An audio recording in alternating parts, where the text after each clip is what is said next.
Hello, everybody. Thanks so much for joining me today. We had a really good question from Ahmad from the YouTube channel. It was more of a criticism than a question, but let us address it. It's a good one that a lot of people probably think about, and I have thought about. The question or the criticism was, why do you change the techniques from how they were written on the scrolls? This is sacrilege to the ancestors. Do you agree with that, everybody? Do you think that when a martial art teacher or you yourself as a practitioner or an instructor, when we change the way the technique was written from the ancestors, do you believe that is wrong to do? Do you believe the technique should stay exactly how it was written 100 years ago? 2, 3, 4, 800 years ago? Do you believe that once something is written, it should not be thought about, argued about, adapted, evolved? What is your opinion on that? First of all, the word sacrilege, I looked it up. It means a misuse of things regarded as sacred. Do you guys believe that martial art techniques are sacred the way that they are written? Would your teachers have thought that? It's an interesting thing to think about. I do not believe this. I do not believe it for a second. Martial art techniques are patterns. They are nuggets of wisdom that our teachers have given us. They are forms that we can learn to get muscle memory. After a while, if you do it full time, you explore the forms and then you break them down. You evolve the forms, you change the forms, you change them to the current situation, the culture. You change them to the way people fight in the 21st century. You change them according to your country where you live, because people in America might not fight the way they do in the Philippines. I don't know. You change them depending on the clothing that people wear, the size of the person that's attacking you, the age of the person. What type of environment are you in? Are you on a beach or are you on a city street? What type of lighting is there around? All of these factors, how much training you've had, will determine how that technique is done. Are we a purist, a traditionalist, where the way it is written in the scroll is exactly the way that I do it, and I never vary? No, I don't think that is correct or healthy, because you become what we call a technique collector, a librarian, someone who is really good at mimicking the old ways, but it is not at all practical, and it will end up, in my opinion, dusting on a shelf and it'll die out, because no one's going to be interested in LARPing around like a 15th century samurai for very long. It won't be practical enough for the housewife or the young college student that wants a reliable self-defense technique that will work against someone my size coming in with a choke or a hook punch or something like that. My firm opinion is martial arts should be respected highly. The katas of old, the traditions of old should be kept and respected, but there are some that are massively outdated that would not work, and you have to ask yourself, would the samurai, would the ninja of the 14th century have adapted and used the internet if they had it? Would they have used modern weaponry? Would they have used modern tactics of warfare? Of course they would have. Anyone with any logical common sense knows that the samurai and ninja used whatever was at their disposal at that time. And nowadays they would use very, very different technologies and very different strategies to defend or get what they needed out of a situation. And that is my firm belief. That was many of my teachers' firm belief. Let's be honest, there are techniques in my style and probably yours that we cringe when we see some of them, especially one as rich and deep as mine, where it's 9 lineages. A lot of schools only have one lineage that they study and maybe 40 or 50 techniques, which is enough for a lifetime. We have 9, and it's an incredible amount of material. There is no way that you can cover it all in one lifetime. And there are many techniques that I find unbelievably unrealistic because they were designed for people who wore armor, heavy plates of steel and lacquered armor, and people who rode horses, and people that used spears and swords. Therefore, it is my responsibility as a current steward of this martial art to adapt and evolve it. So I do not agree with the criticism that it is sacrilege to change the katas. Of course, you have to drill the kata over and over again and find the secrets and the principles that these old masters found and discovered and cared enough to write it down for the next generation. They used this stuff on a battlefield. It was tested out, and the person who came back from the war was the one that made the textbooks and the notes. The techniques that didn't work, you died on the battlefield, and therefore you couldn't pass them on. And yes, they must be respected, but there are techniques in all of these schools that I do not teach in our dojo because I find them unbelievably unrealistic. There's one I can show you here. There are several, but I don't know which scroll it's from. I think it's the Chuden. Let me look here. I'm just looking through this. This is the Koto Ryu syllabus here. Chuden got middle transmission forms. Hisaku, that's the one. Hisaku. Any of you out there who know this kata called Hisaku, which means to fly, to leap, and constrict the opponent? Whenever I saw this, even back in the 1980s when I was 12 years old, I was like, that's a dumb technique. Now, getting older, I looked into the technique and found out why they leapt on the opponent's hips, perhaps to stop them from drawing their sword. But the kata is basically, I'll read it to you. Tori is in Shizen.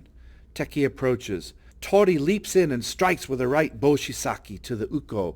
Both hands then grab the shoulders. Simultaneously, the person leaps onto the opponent and wraps your legs around their waist with a hasami jime. The Tori drops back onto his back and pulls the leg from the bad guy, dropping him onto his back. The Tori then wraps his arm around the Teki's left leg, constricting or shime the kobura. What this technique is telling you to do is, when you're grappling with someone, to leap onto their waist and wrap your legs around them to try to constrict them and do kind of a dojime, constrictive body choke. Then you're supposed to drop to your back, grab the heels of the opponent, and then push them so they fall back on their back, and then you can kick, roll away, whatever. It's basically saying, allow this person to get you into a guard position, which is one of the dumbest things you can imagine for self-defense. If it's a sport, go for it. But can you imagine someone jumping onto my waist that weighs 120 pounds? I am just going to pummel you, and I'm going to grind and smash your groin, which is sitting right there. And if you think your body weight is going to pull me over, you may pull me forward, and then I'm just going to pound your face in as I stand over you in a closed guard. It's not a good technique. It's a dumb technique, in my opinion, but my teachers would say, don't say that. That's sacrilege. No, it isn't. It's common sense. I've worked this technique for 30 years and never found practicality to it. Yes, I understand it's an armor-based technique, and that's they had to jump to perhaps keep them from drawing the katana. You wouldn't want that thing coming out. But then the next logical thing is to say, well, if the guy had a sword, why would he let the guy get in that distance? Well, there's many reasons for that. But going back to the point, there are katas that I can't stand that are in our syllabus, that I don't teach, that aren't practical.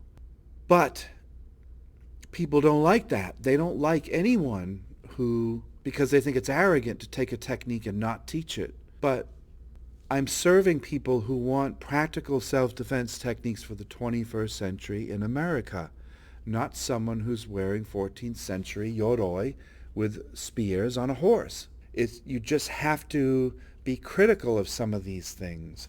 Our own syllabus book that I wrote and created has 70 pages in it.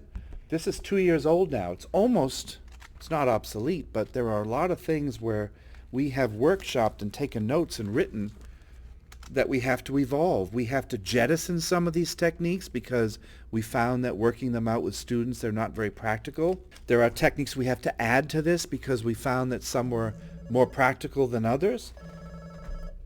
Excuse the phone. There are techniques that we have to completely revise or rewrite. There are errors in this book, and it's my job to evolve it. And it's the same with martial arts. It is not sacrilege. Techniques are a blueprint and something that we need to practice. And then if you do it for 30 years as a full-time teacher, you are going to find different ways of doing things. Now, we did a technique on Monday in black belt class called Ugari from the Shinden Fudo Ryu. Now that's a good practical technique, whatever culture you're from and whatever year you live in. That is a technique where someone's trying to sweep your leg, do an osotogake, osotogari, perhaps a gansekinage, perhaps a uchimata, some sort of throw where they're going to take you and sweep your leg and get an amount or something. And this technique, ugari, is when they're sweeping your leg, it's like an oh crap moment.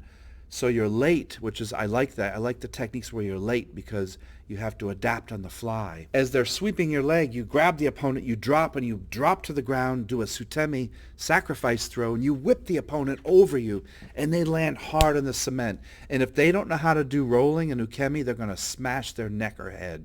It's a really good practical self-defense technique. Can be quite lethal. Now, when we did it Monday, we counted Ganseki ori, ganseki nage, ganseki otoshi. We counted uchimata. We counted all kinds of ashibarai leg sweeps.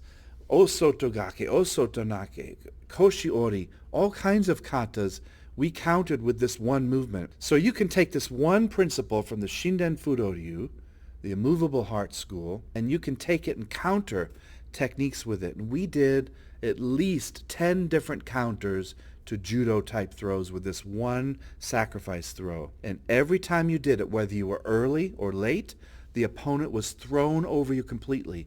And we had students that are 80 pounds that could throw me easily.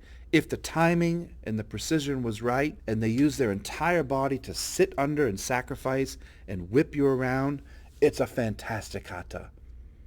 This is what excites us as martial artists. Because we've done it the classical way, where they take you down 15,000 times, but now we get to evolve it. And with 12 people in this particular black belt class, we were asking questions. How would you do it? Show me a variation that you would do with your body size. And then the smaller females would do it a different way because they had less body weight. They had to turn a certain way. Some of them added strikes with it. It was just awesome. Then you would do it backwards. So now we take the opponent as they're about to throw us and we step out of the way and we pull them to their back. We grab them when we drop and their head hits the mat, causing a whiplash effect, or their elbows slam into the cement. So now you can do it forwards, backwards, you can do it left and right, you can rotate with an Uzumaki principle, you can do it with grabbing the gi or without, you can do it from a headlock, you can do it from a mount. There's so many ways of doing it.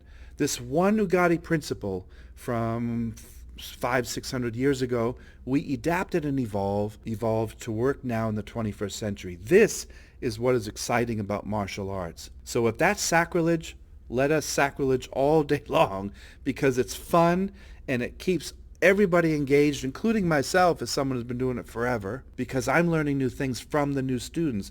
The new students are bringing in new, fresh ideas, new ways to look at things, new issues and problems that I didn't even think about 10 years ago. And we can write them down in our notes, add them to our curriculum books. This is what keeps martial arts alive. It is the adaptation and the evolution of the martial arts to keep it alive so that it doesn't die out, so that my grandkids and great-grandkids and everybody else's can still learn from this and use it for their practicality, perhaps in the 22nd century, long after we're gone. It's our jobs as stewards of the martial arts to adapt and evolve. My teacher, Mr. Hayes, got eviscerated for creating his own style in the 1990s, but he had the right idea. Yes, you can do both. And because we're not part of an official organization here at the dojo, we have the privilege and the freedom to do and adapt and do what we need to and get the job done how we see fit. Can you imagine where martial arts never changed? First of all, you would never have different styles or different organizations of martial arts. How many different taekwondo organizations are there out there? You guys might know. How many judo organizations are there? How many jiu-jitsu clubs are there in different branches now? Karate, ninjutsu, kung fu, aikido, you name it. There are hundreds of different martial art branches, and it wasn't because the people were arrogant and egotistical and wanted to have power and be the grand poobah and the grand master of their own style. It's because they disagreed with their teachers half the time, or they wanted to evolve it to make it better to where they were in the country. There are many reasons for it, but my point is you have to evolve martial arts. The ones that are good and successful will survive, and the ones that aren't good will die out. It's natural selection. That's all it is. Yes, you could say, well, you're not traditional if you break the technique. Well, my gosh, I've been studying the technique forever, and I respect it more than anybody because I've dedicated my life to it. Of course I do it traditionally, and I understand that in armor it's a different way, and what culture they were in, and what clothing they wore. All of these things mattered. Were they on a battlefield of wet mud and blood in the rain, or were they in downtown Chicago? These things completely need to change. We're getting bigger and stronger as we evolve. All of these things change the katas. We need to argue about these principles. We need to see if they're practical. We need to respect them, and then we need to delve deeply into them and find the secrets that we can use now while we're still alive. Sacrilege, a misuse of things regarded as sacred. So what do you believe? Are martial art techniques sacred and they should never be changed? Or should they be respected and then pulled apart and evolved for our century? My opinion is the latter, and I strongly feel that that is the correct way to, at least in this school, look at these traditions, respect them, because I believe that the samurai and the ninja would have wanted us to do that. And that is the most ninja thing that we can do, is to use the modern technology, the modern way of looking at things, and to adapt and evolve to make it alive and practical. Thanks for watching, everybody. Make sure you click the bell. Some people have said, I'm not getting the new videos. It's probably because you are subscribed, but you haven't clicked that little bell. So click the notification bell and you'll get our videos every week, which are free to you forever. Thanks for watching, you guys. Keep training, disagree, agree, have fun, talk to your teachers about this. Don't go into your dojo and start breaking rules. This is just my opinion, and it might not be yours. It's great that we might disagree on this. But have a good day, and hopefully in your dojo you can work this out and find some new exciting things to work on. We'll see you next time. Thanks for watching.